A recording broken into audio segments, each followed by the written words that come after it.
Cylinder number 1, everything looks okay here. Number 2, also okay. But in number 3, something went terribly wrong here.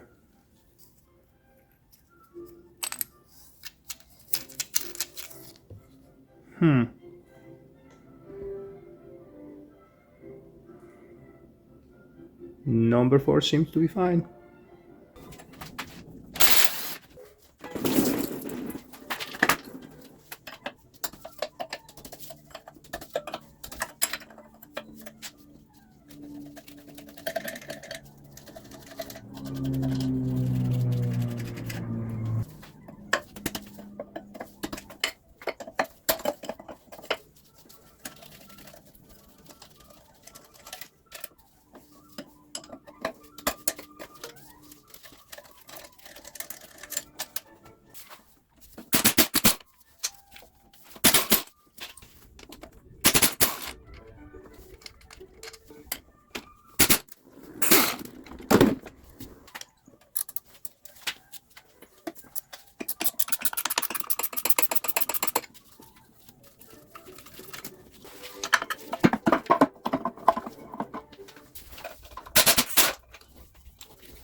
Well, I'm gonna guess what happened. Probably one of the valves seized up in open position and then got hit by the piston. Piece of it broke off, and that's how the disaster started. And piston number 3, it's completely destroyed.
In case you're wondering why I took this motor apart, first was a curiosity. I just simply wanted to know what happened to it. But most importantly, I need this engine block. It will be used as a markup to build adapter plate for my hydraulic Jeep project. Jeep will use the same motor, which is ALH TDI engine, Volkswagen engine, well known. And I'm planning to marry that engine with GM 700R for automatic transmission. But that's gonna happen in the next episode. So thanks for watching and see you next time.